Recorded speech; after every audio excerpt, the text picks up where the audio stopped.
ओम शांति। आज 23 अगस्त 2022 है और आज प्यारे बाबा के साकार रूप से चले हुए मधुर महावाक्यों को स्पष्ट करेंगी आदरणीय आशा दीदी। ओम शांति दीदी। ओम शांति। बाबा ने कहा, मीठे बच्चे, अब ये पुराना घर छोड़ बाप के साथ चलना है, इसलिए इस घर यानी शरीर से ममत्व मिटाते जाओ, अपने को आत्मा निश्चय करो।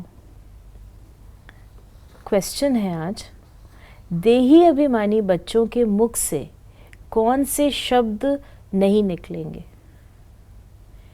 मेरे मन को शांति कैसे मिले? ये शब्द देही अभिमानी बच्चों के मुख से नहीं निकल सकते। देह अभिमान वाले ही ये शब्द बोलते हैं। वो बोलेंगे आत्मा, क्योंकि मन को आत्मा से हम अलग नहीं कर सकते हैं। क्योंकि उन्हें, बाबा ने कहा, देह अभिमान वाले ही ये शब्द बोलते हैं क्योंकि उन्हें आत्मा का ज्ञान ही नहीं है। तुम जानते हो आत्मा का स्वधर्म ही शांत है। मन के शांति की तो बात ही नहीं है। आत्मा अपने स्वधर्म में टिक जाए तो मन शांत हो जाएगा। आत्मा सो परमात्मा कहने वाले इस बात को समझ नहीं सकते। आज का गीत है मरना तेरी गली में। ओम शांति। बच्चे जानते हैं मरना किसको कहा जाता है। आत्मा शरीर से अलग हो जाती है, उनको मरना कहा जाता है। यहाँ बच्चे जानते हैं हम जीते जी शरीर से अलग हैं और अपने परमपिता परमात्मा के साथ उनके धाम जाने वाले हैं। जो आत्माएं जा नहीं सकती उनको योग से पवित्र बना रहे हैं। इसको कहा जाता है नॉलेज। नहीं, बाबा कहते हैं कि आत्मा को पवित्र बनना है, तो पवित्र बनना है तो उसका एक फॉर्मूला है देही अभिमानी, जो बाबा ने शुरू में कहा, और जो सार में कहा गया था उसका कनेक्शन है कि तुम्हें वापस जाना है। तो वापस जाना है तो कौन सी दुनिया में जाना है? जो निराकारी है। निराकारी है, तुमको यहाँ पर भी निराकारी स्थिति का अभ्यास करना है। फिर बाबा ने कहा कि रूह को नॉलेज मिलती है, ये बच्चे बच्चे कहने वाला कौन है? परम पिता परमात्मा, जिसको सभी भगत याद करते हैं। आत्मा समझती है पतित पावन बाप मुक्ति जीवन मुक्ति देने वाला है। उनको तो अपना शरीर है नहीं, ये लोन लिया है। हमको भी ये छोड़ना है और जिसका घर है उनको भी ये छोड़ना है। वैसे तुम बच्चों का भी ये पुराना घर है, इनमें खिड़कियां आदि सब हैं। तो बाप कहते हैं बच्चे, ये पुराना घर सबको छोड़ना है, छोड़ देना है, मेरे साथ घर चलना है। इसलिए जीते जी इस घर से ममत्व मिटाते जाओ। आत्मा जीते जी इस घर को अपना समझती है। ये घर मेरा है। शरीर को मेरेपन से वो पार नहीं उतर पाती है। लेकिन जब बाबा आते हैं तो समझाते हैं तो तुम्हारा टेम्पररी घर है, असली घर तो तुम्हारा परम धाम है, इसलिए इसे ममत्व छोड़ो। बाबा ने कहा अपने को आत्मा निश्चय करो और बाप को याद करो। ये तो बच्चे जानते हैं, दो चीज़ें हैं, जीव और आत्मा। मनुष्य जब दुखी होते हैं तो जीव घात करते हैं, आत्मघात नहीं। आत्मा जानती है शरीर के कारण आत्मा को दुख होता है, इसलिए उनको छोड़ना चाहती है।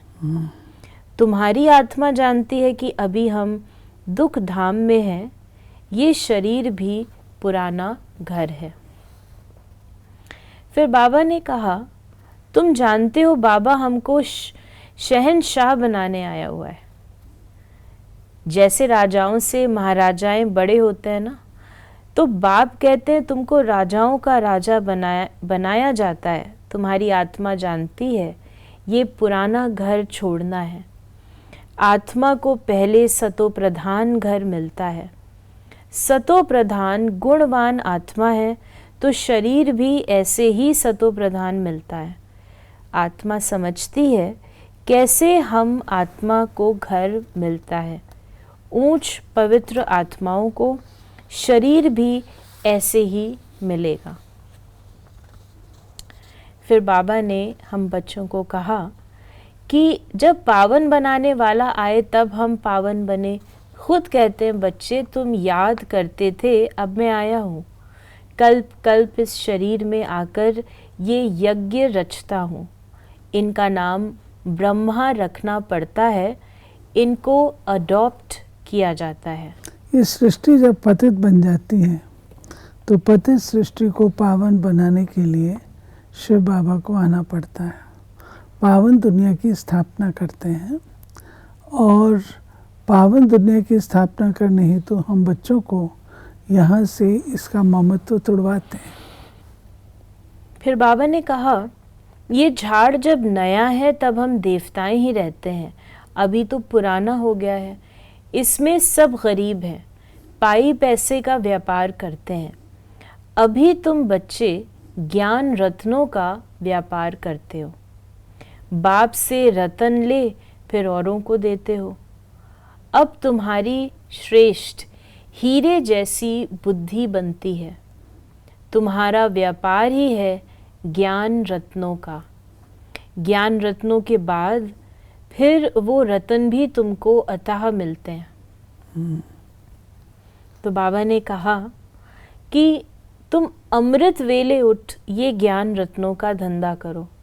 प्रभात अच्छी होती है, कहते हैं राम नाम सिमर प्रभात मोरे मन। ये आत्माओं ने कहा ना, मन बुद्धि आत्मा में है। मनुष्य देह अभिमान में रहते हैं तो कहते हैं मन मेरा शांत नहीं होता, जैसे कि शरीर में मन है। परंतु आत्मा कहती है मेरे मन को बुद्धि को ज्ञान नहीं है, मुझे शांति चाहिए। फिर बाबा ने कहा कि पहले तो आत्मा को जानना पड़े। आत्मा का स्वधर्म शांत है, ये शरीर तुम्हारे ऑर्गन्स हैं। बाबा ने 3 चीज़ें बताई। एक बताया शरीर, एक बताई आत्मा और एक जो लोग कहते हैं मन और बुद्धि। कुछ लोग मन और बुद्धि को आत्मा से अलग मानते हैं, तो वो तो नहीं है। मन और बुद्धि आत्मा से अलग तो नहीं है। आत्मा आत्मा है। आत्मा मन बुद्धि सहित है। तो उससे अलग करके जब हम ये कहते हैं मेरे मन को शांति चाहिए तो रॉन्ग हो जाता है। उससे आत्मा को शांति चाहिए। बाबा ने कहा अब नाटक पूरा होता है। नाटक में एक्टर खेलते भी रहते हैं और टाइम भी देखते रहते हैं। अभी नाटक पूरा होता है, बाकी इतना टाइम है। टाइम पूरा हुआ, सब एक्टर आकर खड़े हो जाते हैं, फिर ड्रेस बदली कर घर चले जाते हैं। हूबहू तुम्हारा भी ऐसे ही पार्ट है। बाप आया है लेने के लिए, ये प्रश्न ही नहीं उठता आत्माएं वहाँ होंगी व नहीं। हमारा काम है वर्षा लेना। ज़रूर आत्माएं होंगी तो आती रहेंगी, वृद्धि को पाती रहती हैं। अभी तो आती रहती हैं ना, तभी तो बर्थ कंट्रोल आदि करते हैं। जो बची खुची आत्माएं हैं सब आएंगी, इसलिए तो वृद्धि होती रहती है। फिर बाबा ने कहा कि साइंस और साइलेंस, तुम सदैव बाप को याद करते रहते हो साइलेंस में, उनको फिर साइंस का कितना घमंड है। कई कहते हैं मन जीते जगत जीत, परंतु माया जीते जगत जीत कह सकते हैं। माया अर्थात 5 विकार। Yes. फिर बाबा ने कहा कि तुम जानते हो हम आधा कल्प सुख में और आधा कल्प दुख में रहते हैं। रावण के गले का हार पहले पहले देवी देवता धर्म वाले बनते हैं, फिर और धर्म वाले आएंगे, ये भी रावण के गले का हार बनेंगे। अंत में सभी रावण के गले का हार बन जाते हैं। ये ड्रामा का खेल ऐसा बना हुआ है जो सिवाय बाप के और कोई समझा ना सके। पॉइंट्स तो बहुत मिलती हैं ना समझाने के लिए। नटशेल में कहा जाता है, एक बाप को याद करो।